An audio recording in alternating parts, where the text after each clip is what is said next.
If Skyrim obtains its independence from the Empire, and then goes to war by itself against the Thalmor, who would have the best chance of winning? What's up guys, Acerthorn here, and welcome to another video game lore and discussion video. This video is not an exploration of the morality of Stormcloaks versus the Thalmor. It is an exploration of who is most likely to win a war between the two factions. My inspiration for this video is FudgeMuppet's video on which faction in Fallout 4 was objectively most likely to win. I will provide a card linking you to this video right here. Now, like with FudgeMuppet's study of the Fallout 4 factions, I am removing the player character from the equation entirely. The player character is simply too much of a trump card. The Dragonborn has so much power that he could probably single-handedly conquer all of Tamriel, just as Tiber Septim did without even needing an army. If we want to examine the strengths of both armies, we need to put them on a level playing field. Nothing but the army's individual skills should dictate the outcome of the war. So I am going to base this analysis on the assumption that the Dragonborn doesn't join either the Imperials or the Stormcloaks. We also need to avoid giving any advantages to an army that can't be completely confirmed in lore. For example, I am going to assume that the number of soldiers on each side is roughly equal, for the simple reason that we are not told in the lore which side is more massive. Sure, the Thalmor have 3 Tamrielic provinces in their jurisdiction, and Skyrim only has 1, but that only gives the Thalmor a numbers advantage if we assume that the population densities are equal across Tamriel, and we have no reason to assume that than we do to assume that the size of their armies are any different. Last but not least, I will be analyzing the faction's strengths under the assumption that they will be using these strengths to their full potential. For example, FudgeMuppet analyzed the Institute's teleportation ability as single-handedly being way too OP for the other factions, let alone all the other strengths they had. He acknowledged that no story would probably be told that actually used that ability to its fullest potential, because such a story would be short and boring. But when analyzing which faction would win, that needs to be set aside. So, just to recap, the rules for this discussion are: no player character in either faction. The Stormcloaks win the Civil War without the Dragonborn's help. Both factions are considered equal unless we have concrete lore stating otherwise. And everything is used to its fullest potential. So, with these rules clearly established, let's begin. So let's start by talking about the advantages that Skyrim would have in the Second War against the Thalmor. The first and foremost advantage that Skyrim would have when trying to drive the Thalmor out of their homeland is a home turf advantage. In real-life wars, it is universally agreed upon by many war scholars that fighting on your own home turf is always a huge advantage in a war. You know the terrain, you know the best hiding spots, you know where the wild game is and can set up your camp accordingly, you know the best spots to flank your opponent, the list goes on and on. But Skyrim having a home turf advantage offers a unique advantage for the Nords: their climate. The fact that they are suited to live in the cold, frozen tundra of Skyrim already presents a huge advantage against the Thalmor. For comparison purposes, let's look at something that happened in World War II in the real world. Now, if you paid attention in your history classes, you know that Germany and the USSR started out in World War II as allies, only for the USSR to switch sides midway through. The reason they did this is because Hitler decided to turn on the USSR and ordered his troops to invade Russia. They made it all the way to Moscow, but were eventually driven back. Historians generally chalk this up to the German army being ill-prepared to deal with the cold tundra of Russia, while the Russian army was literally right at home in the frozen wasteland. In fact, just to give you a small taste of how unprepared the Germans were for that weather, I've heard stories that some German encampments actually tried to radio for reinforcements or permission to withdraw, but couldn't because their radio's batteries were frozen solid. That's how out of their element the German soldiers were. So fighting on their own home turf is certainly an advantage in Skyrim's favor. The next argument in Skyrim's favor is that they, in all likelihood, would not be fighting alone. While it is true that they would no longer be part of the Empire in this scenario, that does not mean that Skyrim would not have allies. Hammerfell could probably be counted on to back up Skyrim, or at the very least, provide peripheral support. Now let's think about how valuable Hammerfell would probably be as an ally. For starters, they control the Western Sea, effectively cutting the Thalmor off from one of the easiest means of getting to Skyrim. This would force the Thalmor to have to cut through Cyrodiil to reach Skyrim. Now, you might think to yourself, well, okay, they'll just cut through Cyrodiil. What's the big deal? Well, the big deal is that this would be a treacherous journey. For thousands of years, the sea has always been a preferable means of traveling between nations, since you can usually just beeline to your destination and not have to constantly worry about sticking to winding roads or zigzagging around mountains. Not to mention the fact that predators who would make life miserable for you on dry land would be beneath your feet if you were on sea. They would have to eat their way through the bottom of your ship to get to you, and they're not going to do that.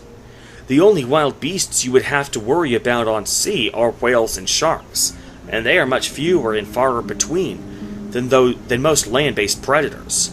And on top of all of that, sailing is preferable to land-based travel due to the simple fact that sailing is simply faster, as it allows you to travel as fast as the wind can blow, as opposed to as fast as your horse can run. But in addition to land simply being slower and more arduous as a means of transport, there is also the simple fact that there's no roads to use. There are roads connecting the cities of Cyrodiil to each other, and there are roads of connecting the cities of Skyrim to each other, but there are no roads connecting the provinces to each other. There's no road connecting Bruma to Falkreath, or Cheydinhal to Riften. In order to get to Skyrim by cutting through Cyrodiil, the Thalmor would have to hike all the way over the Jarl Mountains. That journey would probably claim just as many Thalmor lives and rations as the Nord soldiers waiting for them on the other side would claim. But it goes beyond Hammerfell simply cutting the Thalmor off from using the seas. Although Hammerfell could very easily forbid the Thalmor from sailing too close to Hammerfell shores without it being a violation of the Second Treaty of Stros-Mackay, I doubt Hammerfell would extend that same prohibition to their Nordic allies.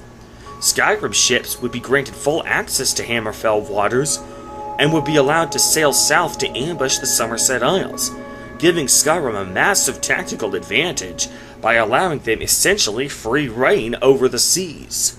So as you can clearly see, even if Hammerfell doesn't pledge any soldiers to fight alongside Skyrim, you can start to understand how Hammerfell's peripheral support would certainly be a huge boon to Skyrim.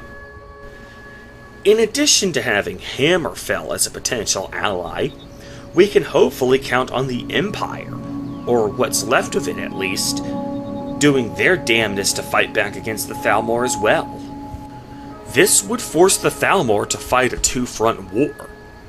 War scholars in the real world almost universally agree that fighting two wars at once is almost always disadvantageous. For example, during the American Civil War, President Abraham Lincoln actually relented to some of France's demands and released several Confederate POWs because France had threatened war with the North side in the USA. Lincoln had more than enough soldiers to handle the Confederacy, but two-front wars are just that disadvantageous. Fighting two wars at once is not the same thing as simply fighting a single army of their combined size. Fighting two armies of 1 million soldiers each is not the same as fighting a single 2 million soldier army. It's more like fighting a 10 million soldier army. Fighting two armies at once means you're open to attack from two different directions at any one time, meaning that to focus on one enemy means you have to turn your back to the other. In addition to fighting a two-front war, if both Hammerfell and the Empire joined in the battle against the Thalmor, that would also cut off the Thalmor's land-based means of getting to Skyrim. This means that their only hope of reaching Skyrim would be to detour all the way around Blackmarsh and Morrowind. Honestly, at that point, is Skyrim even worth it? The Thalmor should instead look at their priorities and focus on dealing with Cyrodiil first. So that about does it for the tactical advantages that Skyrim would have against the Thalmor. But what about the advantages that the Thalmor have against Skyrim? The most obvious elephant in the room is that the Thalmor have already defeated Skyrim in a way. Specifically, they defeated the Empire 30 years before the events of Skyrim, and that was when Skyrim, Hammerfell, Cyrodiil, and High Rock were united. So they should certainly be more than capable of taking on Skyrim by itself, right? Sure, Hammerfell was able to drive out the Thalmor single-handedly, but this video isn't about what could happen, it's about what is most likely to happen. Sure, there's always a chance of some fluke happening, but my goal is to weigh the strengths of each faction and place a bet on who has the better odds. Another huge score in the Thalmor's favor is that if Skyrim were to drive the Empire out and declare its own independence, it would probably be in a heavily weakened state. The events of Skyrim practically state outright that the Thalmor are letting the Skyrim Civil War happen unhindered for the express purpose of weakening both Skyrim and the Empire. You realize this is exactly what they wanted. What who wanted? The Thalmor. They stirred up trouble here, forced us to divert needed resources and throw away good soldiers, quelling this rebellion. So just imagine what the Argonians did to the Dunmer immediately after the Red Year. That is basically what the Thalmor would probably do to Skyrim if they could make it to Skyrim soil either by land or by sea. This would hardly even qualify as a war. It would be more like a Money in the Bank cash-in match. If you're a wrestling fan, you know what I'm talking about, but for those of you who aren't, well, here's a brief rundown of how Money in the Bank works. The third advantage that the Thalmor have over the Nords of Skyrim is that they simply have better weapons and armor. The Nords of Skyrim pride themselves in their steel, but their weapons are just that, steel. Meanwhile, their armor is complete trash. Compared to the Moonstone weapons and armor that Thalmor are wielding, the Nords might as well just be clothed in rags and swinging around wooden swords. It would be like an army in the real world armed with tanks and fully automatic assault rifles going up against a tribe armed with spears and stone axes. The Moonstone weapons and armor have the steel weapons and leather armor beaten by a country mile. And don't even get me started on the glass weapons and armor that the Thalmor often use.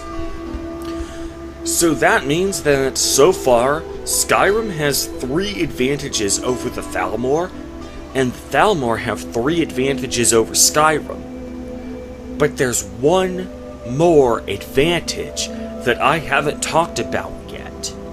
an advantage so great that it effectively renders every other point I've talked about completely moot. This advantage is so huge that the faction who holds it basically has the ultimate wild card. A card that faction can play over and over again, as many times as they need to completely nullify anything the opposing faction does. What is it, you ask? Ho, ho, ho, it's magic, you know. Never believe it's not so. The Nords have historically shunned magic as part of their culture, rejecting it as a legitimate field of study. They consider you weak if you rely on magic, but that's like saying you're weak if you rely on a gun to kill your enemies instead of your bare hands. Oh, I might be a pansy, but I'm a pansy who's pumping you full of bullets right now. So now who's the pansy? If Skyrim is your only Elder Scrolls game, you probably don't understand just how overpowered magic is. Hell, it's overpowered in Skyrim, in particular with enchanting. But unless you've played some of the older Elder Scrolls games, you don't know what overpowered is. Now, I'm not talking about the Fortify Restoration Alchemy loop that you can use to create infinitely powerful enchantments and weapons. That's probably just a poorly executed game mechanic. No, I mean even in lore, with no exploits, magic is so overpowered that it's not even funny. For starters, magic ignores the quality of your armor.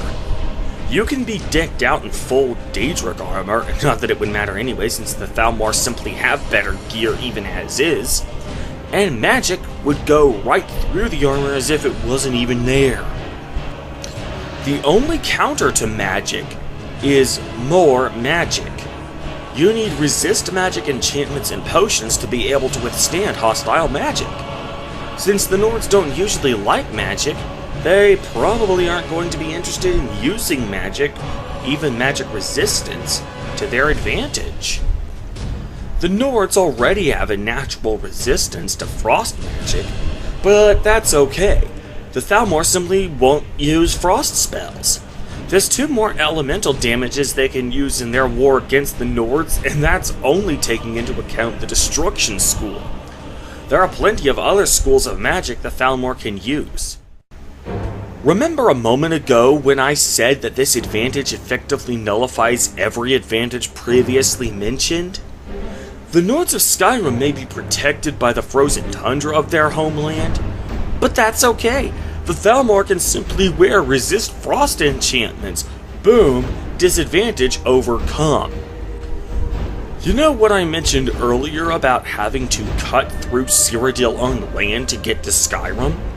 Well, why travel on land when you could literally travel by air? The levitate spell in Morrowind allows you to literally fly, and it makes even the tallest of city walls become mere track and field hurdles to anyone who knows the spell. While the spell effect was taken out of Cyrodiil and didn't make a return in Skyrim, I feel that's more of a gameplay mechanic than a rewriting of the lore. We're given no reason to suspect that levitation no longer exists in the lore, and so if the Thalmor were to ever make use of it, it not only would allow them to reach Skyrim soil without any difficulty or hardship, it would also completely trivialize the heavy fortifications and city walls that protect the people of Skyrim from lesser beasts. No grappling hooks or battering rams necessary, just levitate over the damn things. And despite all of that, if you still think the Thalmor aren't completely assured of their victory, let's look at one of the most overpowered schools of magic in Tamrielic history. Illusion. The power of being able to manipulate your opponent's mind cannot be overstated.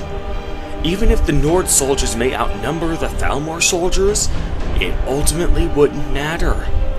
a single Thalmor soldier could simply cast a high-level frenzy spell into the opposing army, and whoever it hit would kill several of his own kin before the effect wore off. Meanwhile, while the Command Humanoid spell effect was removed from vanilla Skyrim, it still exists in lore. This would cause an enemy Nord soldier to turn against his brethren, but without the Thalmor soldier having to worry about himself being attacked. Then we have spell effects that are confirmed to exist in lore, but have never been featured in any game. One spell effect that comes immediately to mind is shapeshifting. During the Imperial Simulacrum, the main quest of the Elder Scrolls I arena, Jagar Tharn used shapeshifting magic to pretend to be the Emperor for a decade. As the in-game lore book, Brief History of the Empire Volume 4 states, Uriel the Seventh was imprisoned in a dimension of Tharn's creation, and Tharn used his sorcery of illusion to assume the Emperor's aspect. So imagine if the Thalmor were to use the power of shape-shifting to its fullest potential. Imagine a Thalmor agent assuming the form of one of High King Ulfric Stormcloak's most trusted servants, being able to get close to Ulfric and assassinate him before his housecarl has time to react. The best case scenario is that the servant he impersonated would get blamed for the treason against the High King, resulting in an innocent man being executed. Yeah, that's actually the best case scenario there. The worst case scenario is that the government of Skyrim would figure out that he was a Thalmor shapeshifter. This would probably lead to Diamond City levels of fear and paranoia among the people of Skyrim, wondering if their friends and allies were in fact the real deal, or if they were just Thalmor shapeshifters. But honestly, all of this is probably completely redundant. All that wish-wash about levitation, frenzy spells, command spells, shapeshifting, none of that is even necessary.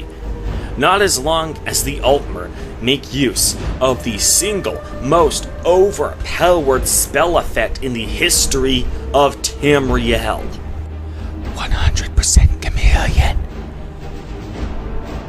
Bitch. In case you never played Morrowind or Oblivion, 100% chameleon is the equivalent of using the console command T-detect to disable AI detection. As you can see from this wiki page, 100% chameleon causes your character to be visually non-existent and nearly completely undetectable while performing any actions.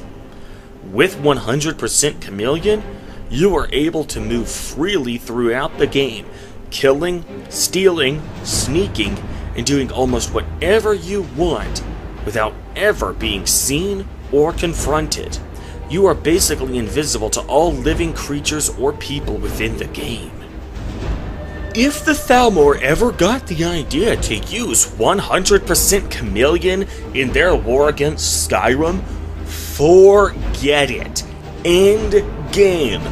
One soldier, one guy, could just go around and single-handedly kill every single soldier in the Skyrim army, using only the flimsiest of iron daggers. It may take 1,000,000 hits to kill a single Nord soldier, but it won't matter if the Nord soldier simply can't fight back. Now I know what some of you are thinking right now. But Acerthorn, using enchanted clothes to make yourself permanently invisible is a game exploit. It isn't canon any more so than using the Fortify Restoration Alchemy loop to give yourself millions of points of Fortify Sneak so you can't be detected. Wrong, wrong, wrong, wrong. Wrong, wrong, wrong, wrong. You're wrong, you're wrong. Ignoring for a minute the fact that you can achieve 100% chameleon in Oblivion and Morrowind through completely legitimate gameplay mechanics, we still cannot deny the overpowered effects of 100% Chameleon are still concretely established in the lore. This is because the Elder Scrolls IV Oblivion has not one, but 2 quests that directly tackle the effects of 100% Chameleon as part of the stories they're trying to tell. The first is the Bruma Recommendation quest, where Volinaro casts a 100% magnitude, 24-hour duration spell on Jaskar every day to ensure Jaskar remains invisible. This is literally the whole point of the quest, so you can't say it isn't happening in the lore. The second quest is Zero Visibility, taking place in the small village of Ayleswell. This quest revolves around the people of that village being caught in a permanent 100% Chameleon spell by a local mage and having no idea how to get rid of it. So, sorry, but 100% Chameleon is lore friendly. Deal with it. And if, in spite of all of this, you still need convincing that the overpowered nature of magic in the Elder Scrolls games is lore rather than a game mechanic, consider this excerpt from a lore book in Skyrim called The Monomyth. It can be found in either Felglow Keep or High Hrothgar. On pages 47 to 48 of this book, in relation to the creation of Mundus and the loss of the Aedra's bodies, it says, quote, "Some escaped like Magnus, and that is why there are no limitations to magic." In other words, concrete, solid, canon Elder Scrolls lore states, in no uncertain terms, that magic is indeed all-powerful. Its limits are literally infinity. Honestly, what more do you need? So who would win in a war against the Thalmor and an independent Skyrim? After analyzing all their strengths and weaknesses, and assuming that all their assets would be used to their fullest potential, the only conclusion I can come to is that the Thalmor would not only win, but would achieve a straight-up curb-stomp victory. You might as well just play that Simpsons clip over the Thalmor's victory lap. Stop! He's already dead! And that will do it for today's video. If you liked this video, be sure to give it a thumbs up and share it with your friends. Also, be sure to subscribe for more in-depth story analysis videos, and be sure to check out my daily Let's Play videos, where I take a light-hearted approach to these games and just have a good time. In the meantime, however, I am Acer Thorn, and I will see you guys later.